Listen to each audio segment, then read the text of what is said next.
नमस्कार दोस्तों आज हम गुजरात के एक ऐसे शख्स की कहानी बताएंगे जो दौलत के मामले में अंबानी को भी टक्कर दे रहा है। हर दिन नए नए बेंचमार्क सेट कर रहा है और न सिर्फ भारत में बल्कि पूरी दुनिया में अपना दबदबा बना रहा है। हम बात कर रहे हैं भारत के मशहूर बिजनेसमैन गौतम अडानी की। दोस्तों, जिन्हें एक वक्त था कि आर्थिक तंगी के कारण पढ़ाई छोड़नी पड़ी थी, लेकिन आज ये एयरपोर्ट से लेकर बंदरगाह और कोयले से लेकर घर में इस्तेमाल होने वाले तेल तक से पैसा कमा रहे हैं। दोस्तों, लेकिन बहुत ही कम लोग ऐसे हैं जो इनके बारे में जानते हैं। अगर आप गौतम अडानी की कामयाबी की राज जानना चाहते हैं तो देखिए उनकी जिंदगी और व्यापार का सफरनामा। दोस्तों, गौतम अडानी यूं तो रिलायंस इंडस्ट्री के संस्थापक धीरूभाई अंबानी की ही तरह पहली पीढ़ी के बिजनेसमैन हैं, लेकिन आज उनकी नेटवर्थ बाकी उद्योगपतियों से कई ज्यादा है, क्योंकि एक डायलॉग है जो गौतम अडानी ने सिद्ध किया है कि कोई भी धंधा छोटा या बड़ा नहीं होता और धंधे से बड़ा कोई धर्म नहीं होता। दोस्तों, हम ऐसा इसलिए कर रहे हैं क्योंकि समय के साथ अडानी को जो भी धंधा मिला उन्होंने उसे पूरे मन से किया और सक्सेस होते चले गए, लेकिन उनके फर्श से अस्त तक पहुंचने तक का सफर काफी कठिनाई से भरा रहा हुआ है। दोस्तों, इनका जन्म 1962 में अहमदाबाद के एक आर्थिक रूप से कमजोर परिवार में हुआ। पिता का छोटा सा काम था, लेकिन कुछ खास चल नहीं रहा था। ऐसे में वक्त के साथ आर्थिक हालत और बिगड़ते चले गए, जिसकी वजह से गौतम अडानी को अपनी पढ़ाई को बीच में ही छोड़नी पड़ी और काम के लिए हाथ पैर मारने पड़े। दोस्तों, इसी बीच वह बड़े शहर बड़ी उम्मीदें लेकर कम उम्र में ही मुंबई आ गए, जहां शुरुआत में तो काफी संघर्ष पड़ा, लेकिन कुछ वक्त के बाद उन्हें एक डायमंड सप्लायर के वहां नौकरी मिल गई। 3 सालों के बाद काम करने के बाद उन्हें समझ में आया कि जिंदगी में करना क्या है, इसलिए वह नौकरी छोड़कर अपना काम शुरू किया और जवेरी बाजार में डायमंड ब्रेकरी का शुरुआत की। दोस्तों, गौतम अडानी को अपनी जिंदगी का राज पता था, यानी वो काम क्यों कर रहे हैं, इसीलिए उन्होंने जी तोड़ मेहनत की और कम उम्र में ही धंधा दौड़ा दिया। लेकिन उनकी किस्मत चमकी 1981 से, जब उनके बड़े भाई ने उन्हें अहमदाबाद बुलाया।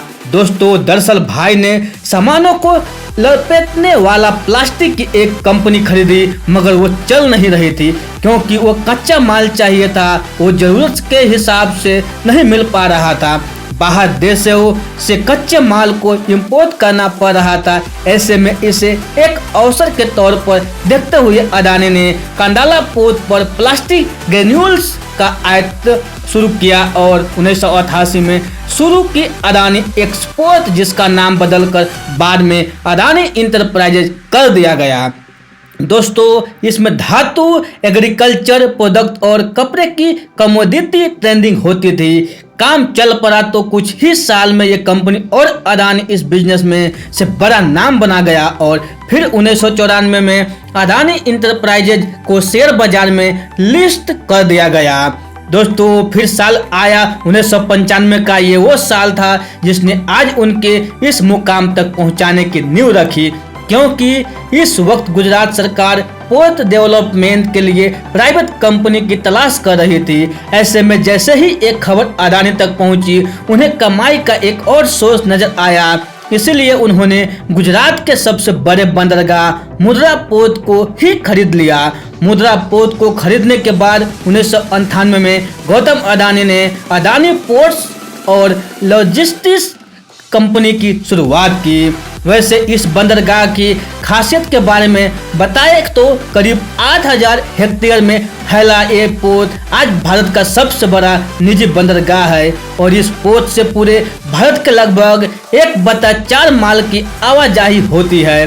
दोस्तों, साथ ही यह जगह स्पेशल इकोनॉमिक जोन के तहत बना है, तो प्रमोटर कंपनी को कोई टैक्स भी नहीं देना पड़ता है। इस जोन में power plant, private rail line और एक प्राइवेट एयरपोर्ट भी है। वैसे वहां गौर करने वाली बात है कि आज अडानी समूह देश के प्रमुख इंफ्रास्ट्रक्चर ग्रुप में से एक है। उनकी अदानी पोर्ट देश की सब बड़ी पोर्ट मैनेजमेंट कंपनी है और गुजरात, महाराष्ट्र, गोवा, केरला, आंध्र प्रदेश, तमिलनाडु और ओडिशा जैसे 7 समुद्री राज्यों में इनके 13 डोमेस्टिक पोर्ट्स हैं। दोस्तों, अब जैसे जैसे गुजरात गया अदानी खुद को ग्रो करते चले गए, वो लोग के रसोइयों में पहुंच गए। फॉर्च्यून के द्वारा वही फॉर्च्यून जिसका रिफाइंड ऑयल आज हर घर में सुबह शाम दिन रात इस्तेमाल होता है।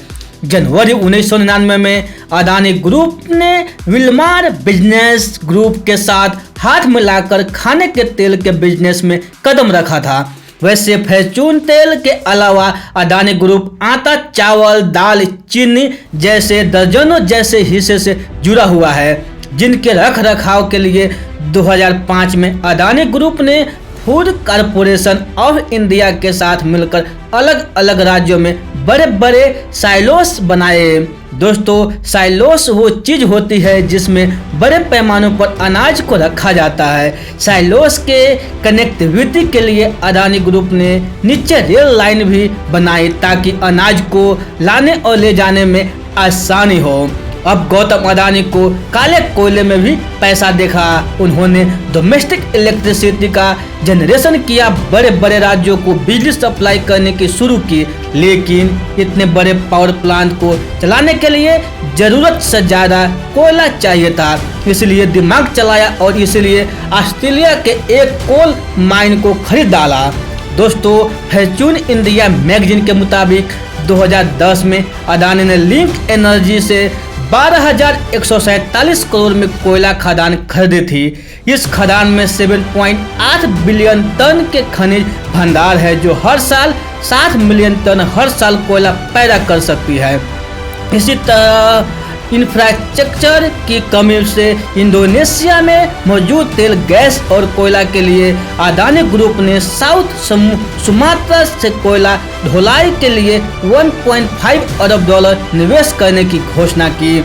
उस समय इंडोनेशिया इन्वेस्टमेंट अथॉरिटी ने बताया था कि अदानी ग्रुप 5 करोड़ टन का क्षमता वाले एक कोल हैंडलिंग पोर्ट का निर्माण करेगा और साउथ सुमित्रा आइलैंड का खदानों में से कोयला निकालने के लिए 250 किलोमीटर रेल लाइन बिछाएगा।